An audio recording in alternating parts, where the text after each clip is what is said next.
Kenapa kok saya menulis naskah pengadilan fikih? Ini pada awalnya suatu hari saya diajak pergi sama teman saya, Joko Utomo, ke tempatnya Hari Subagio. Diperlihatkan rumahnya, ini loh rumah Hari Subagio itu. Waktu itu saya mikir, ini teman saya yang dulunya miskin, anak PRD, punya rumah bagus. Nah, kemudian kata-kata pertama kali yang saya ucapkan adalah, dalam hati saya adalah, rumahku bukan terdiri dari batu bata, genting atau kayu. Rumahku adalah sejarah hidupku. Nah, itulah pertama kali. Begitu saya melihat rumah teman saya yang bagus itu, kata-kata itulah yang terlintas oleh saya. Sudah kubangunkan istana megah untuk paman dan keluarga.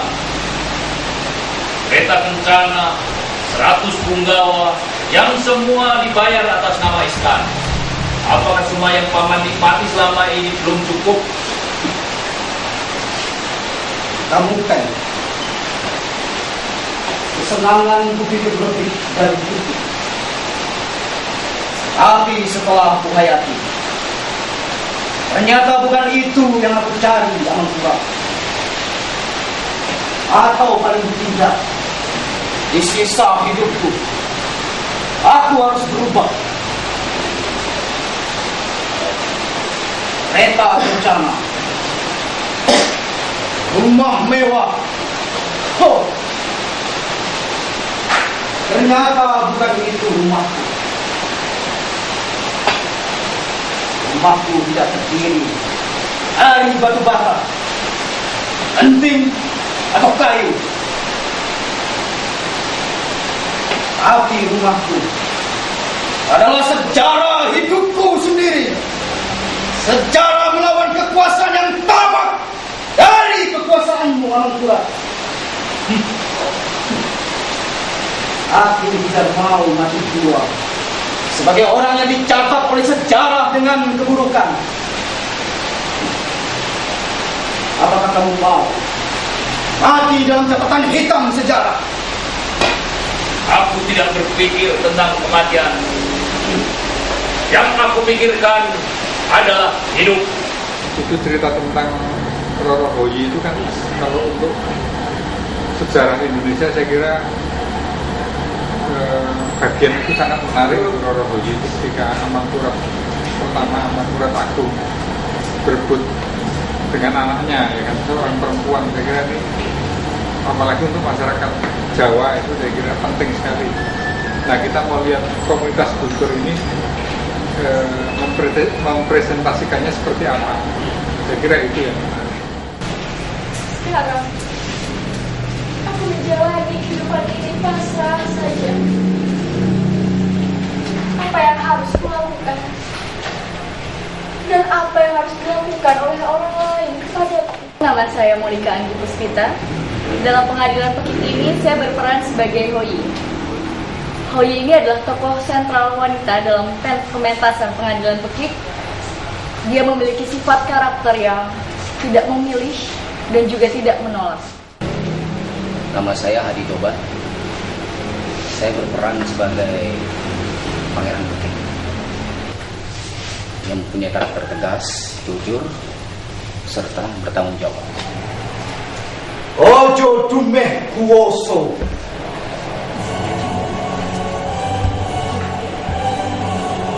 Hadapi aku, Pekik. Pekik, anak turun sudah nambel. Jangan berkecil.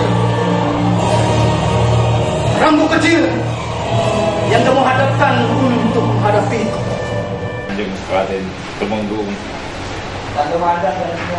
Agus Istijanto Nagro. Saya berperan sebagai Amangkurat Agung, Raja Mataram, anaknya Sultan Agung yang menyerbu Batavia. Akan segera aku kerahkan untuk menangkap orang-orang kolot yang mau memberontak Mataram.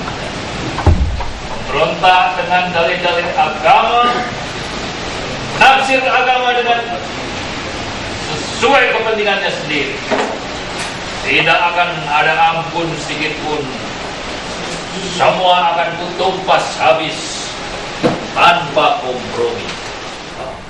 Nama saya Asrianti Purwantini. Saya bergabung di pementasan pengadilan Pekik ini sebagai Wandan, yaitu istri dari Pangeran Pekik sekaligus mantan panglima perang Kerajaan Mataram. Tentu Pak Mas masih ingat betapa bijaksananya Kang Mas Sultan Agung Hanyokrokusumo. Dia adalah raja yang tidak mau membangun benteng istana, karena setinggi apapun benteng istana masih bisa dilewati oleh musuh. Oleh karenanya, Kang Mas Sultan Agung membangun petani sebagai benteng kerajaan, karena petani adalah Sokobi. Halo, nama gue Raymond. Gue biasa dipanggil Ray, dan gue di pengadilan Pekik ini gue berperan sebagai Pangeran Tejaningrat, yaitu seorang putra raja, yaitu sebagai pangeran lah lebih tepatnya. Dan di sini gue jatuh cinta kepada seorang gadis. Oh ini. Iya, namanya. Nah, begitulah seharusnya dia aja memanggilku. Begitu ya, Perkenalkan, nama saya Sucipto, drama lakon pengadilan Pangeran Pekik. Saya diperankan sebagai Sunan Giri atau Giri Kedaton. Kalau tidak semangat Kanjeng Gusti Ratu, orang berteriak memuja Tuhannya, tapi kelakuannya licin seperti kadal menjerat harta benda. Kemiskinan memang mengacaukan Kanjeng Gusti Ratu. Saya Niputu Punda Dewi. Di pengadilan Pekik ini saya berperan sebagai Hasasi. Hasasi di sini yaitu sebagai sahabat dari Hoi. Perkenalkan, nama saya Sinta Indra Mayasari. Di dalam pengadilan Pekik saya berperan sebagai Harini. Harini teman dari Hoi yang berasal dari pinggiran kota Raja Mataram. Dan karakter saya itu wanita yang materialistis dan bersikap secara tegas melihat masa depan. Tapi banyak perempuan yang mengidam-idamkan hidup dalam istana Hoi. Bahkan untuk itu mereka rela mengorbankan harga diri. Apa ada yang lebih penting dari harga diri? Iya ya, apa ada yang lebih utama dari harga diri? Pasti kalaupun ada, banyak orang yang rela menjualnya untuk dijadikan tiket masuk ke istana. Istana itu kemilau. Istana adalah tujuan. Bagi kalian mungkin begitu. Nama saya Mas Tia Binti Toba. Saya di pengadilan Pekik berperan sebagai Ken Arsi, istri dari Amangkurat. Aku sudah menduga yang betul. Pasti ada perbedaan pandangan antara kamu dengan suamimu Amangkurat. Benar, Ayah. Kekejaman Kang Mas Amangkurat semakin bertambah. Kang Mas Amangkurat bengis sekali. Tega membunuh 40 emban yang dianggapnya salah. Saya sebagai orang yang pernah dipenjara pada tahun 80-an, saya terusik gitu terhadap pemahaman politik bahwa saya, kenapa dulu saya kalau ketika saya ditahan, kemudian saya disidik, gitu, kemudian saya diadili, itu saya masih bersikap sopan, bersikap kompromi lah, artinya antara penindas dengan yang ditindas ini melakukan apa yang disebut dengan kolaborasi. Seorang aktivis politik itu kalau dia salah ya dia ngaku salah. Jangan teriak-teriak, kalau saya korupsi 1 rupiah pun saya akan bersedia digantung. Nah itu kan Ini kalau apakah seandainya dia terbukti seperti itu, apakah dia juga akan rela digantung? Pasti dia akan ngelak lagi nanti. Oh, ini negara hukum, ini hukum positif, kayak gitu loh.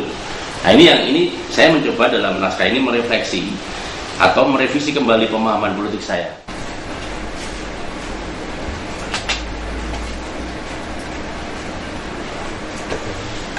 Ternyata kamu tidak lebih pandai dari seekor kebo. Nama saya Emil. Saya disibukin di sini untuk ngurus publikasi dan dokumentasi dalam pementasan pengadilan Pekik. Soal publikasi pementasan ini, ternyata dari beberapa alternatif poster yang terpilih adalah poster yang dengan tali gantung ya. Idenya itu keluar sesuai dengan cerita pengadilan Pekik ini yang relevan sekali dengan keadaan zaman sekarang, yang rezim sekarang rezim korup kalau menurut saya. Dan ide tali gantung ini ngikutin ada satu fenomena seorang pejabat korup yang kepingin minta digantung di Monas. Ya, saya kira jelas relevansinya ada, dan ini saya kira dalam naskahnya Mas Isti itu pasti akan disinggung soal kekuasaan pemerintahan sekarang, Presiden SBY atau juga Soeharto ketika itu. Saya kira itu juga mempraktekkan rezim wangsa ya, kekuasaan wangsa itu, pertalian darah tapi dimanipulasi jadi permainan kekuasaan, dan itu selalu ada risiko, dan saya kira risikonya sampai batas yang luar biasa, yaitu saling bunuh itu kalau dulu. Saya kira itu.